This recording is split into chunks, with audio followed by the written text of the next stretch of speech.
आओ बच्चों, अब आपको एक कहानी सुनाते आलसी लड़के की कहानी। एक बहुत ही भोला भाला सा आलसी लड़का था। वह काम नहीं करना चाहता था, बस खाना खाता, घूमता और सोते रहता था। एक दिन उसे किसी ने बताया कि एक आश्रम है जहाँ पर कुछ नहीं करना पड़ता है और हर दिन 2 समय खाना और नाश्ता मिलता है। तुम वहाँ जा कर रहो।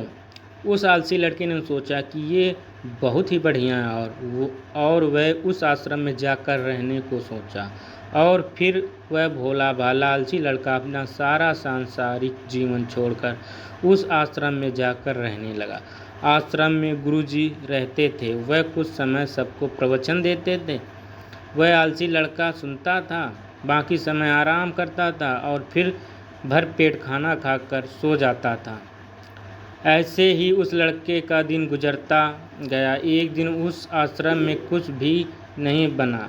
नाश्ते के समय नाश्ता नहीं मिला। उसने सोचा, नाश्ता नहीं मिला, भोजन तो मिलेगा।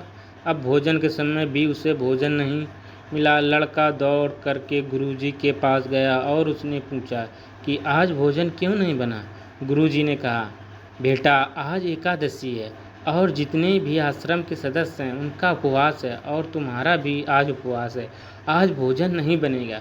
वह लड़का आलसी था और उसे भूख भी बहुत लगा करती थी। उसने गुरुजी से बोला कि मैं उपवास नहीं रहूँगा, मुझे भूख लगी है, मैं खाना खाऊँगा।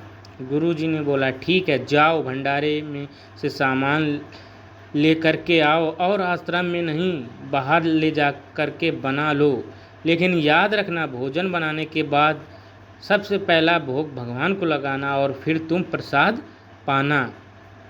वह लड़का बोला, ठीक है, और फिर अनाज लेकर नदी की ओर पहुंचा। भोजन पकाने लगा, तैयार हुआ। उसके बाद कहने लगा कि भगवान श्री राम आइए, पधारिए, भोग लगाइए। अब जब उसे लगा कि भगवान तो नहीं आ रहे, तो फिर कहने लगा कि मुझे मालूम है आपको तो अच्छा खाने की आदत है, मैं बना ही नहीं पाया और मुझे भोजन बनाने को भी नहीं आता, लेकिन जो भी रूखा सूखा है आकर खा लीजिए।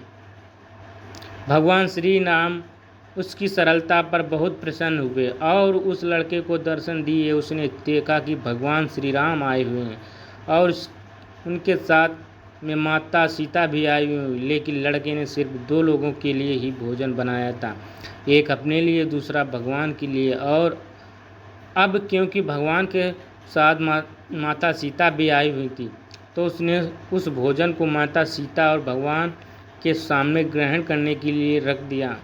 भगवान श्री राम और सीता ने भोजन किया और उसके बाद जब वह जाने लगे तो यह भोला सा आलसी लड़का बोला, प्रभु आप आए, दर्शन दिए, बहुत अच्छा लगा।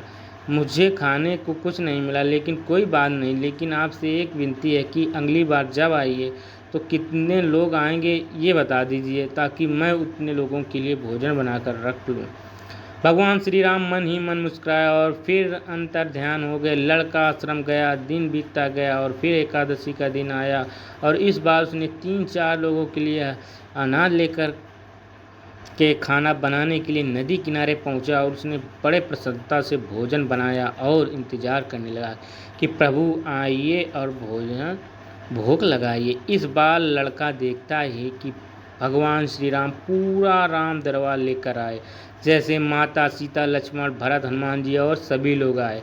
लड़के ने 3-4 लोगों को भोजन बनाया था और इस बार भी भोजन कम पड़ गया। लड़के ने निराश होकर प्रभु को आगे रख दिया। उन्होंने भोजन किया, फिर चले गया और इस बार भी लड़का फिर से भूखा रह गया। अब लड़का फिर आश्रम गया, दिन बीतता गया और एकादशी का दिन आया और इस बार गुरु से कहने लगा, गुरु जी मुझे इस बार थोड़ा ज़्यादा अनाज चाहिए। गुरु जी सोचने लगे कि यह इतना सारा अनाज का करता क्या है, कहीं से इसे बेचता तो नहीं है। फिर उन्होंने कहा, ठीक है, भूख से परेशान रहता है। लड़के ने कहा, नहीं गुरुजी, मैं भूख से परेशान नहीं रहता हूँ, प्रभु के साथ बहुत लोग आते हैं, उनको भी तो भोजन कराना पड़ता है। गुरुजी को लगा कि लड़का पागल हो गया है, लेकिन गुरुजी ने सोचा कि चलो एक बार चलकर देखते हैं कि इस लड़का इस अनाज का करता क्या है। वह बोला, भोला सा लड़का अनाज लेकर नदी किनारे पहुँचा और इस बार भोजन बनाया।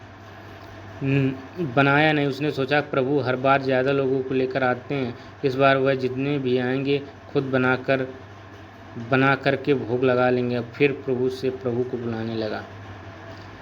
गुरुजी ये सब सुनकर देख रहे थे कि भोजन तो बनाया ही नहीं, प्रभु को बुला रहा है। लेकिन लड़के ने देखा कि इस बार प्रभु के साथ बहुत से लोग आए हुए हैं, तो प्रभु ने के सामने हाथ जोड़कर कहा, प्रभु माफ़ करना, आप बहुत सारे लोग आते हैं, मुझे संख्या पता नहीं होती और मेरी हिम्मत भी नहीं होती, फिर इतने सारे लोगों के लिए भोजन बनाऊँ। आप स्वयं आइए, बनाइए, खाइए और भोग लगाइए। प्रभु मुस्कुराते हुए अपने साथ आए सभी लोगों के साथ मिलकर के भोजन बनाते हैं। गुरुजी ये सब छुप कर देखते हैं और फिर लड़के के पास आकर के कहते हैं, तुम ये क्या कर रहे हो? लड़का कहता है, गुरुजी आपको दिख नहीं रहा कि भगवान श्री राम पधार चुके हैं, माँ सीता आई हुई हैं, हनुमान जी आए हैं और सभी लोग आए हैं, भोजन बना रहा है। गुरुजी ने बोला, पागल हो गया है, मुझे तो यह दिख नहीं रहा। लड़का गुस्सा हो गया और बोला, प्रभु आप ये क्या कर रहे हैं?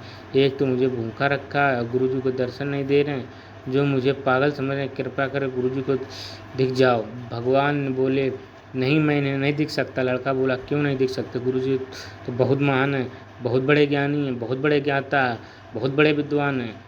भगवान बोले, हाँ ज्ञानी और ज्ञान होते होंगे, लेकिन तुम्हारी तरह सरल नहीं है। जो सरलता में है वो तुम्हारे गुरुजी में नहीं है। लड़के ये बात सुनकर गुरुजी से कह दी कि भगवान श्री राम कह रहे हैं कि आप में सरलता नहीं है, आप मेरी तरह सरल नहीं, इसलिए आपको नहीं दिख सकते। गुरुजी की आंखें नम हो गई और रोने लगे। बोले कि बिल्कुल सही कहा, मेरे अंदर तुम्हारे जितनी सरलता नहीं। फिर माफ़ी मांगने लगे। प्रभु भगवान ने गुरुजी को दर्शन दिए।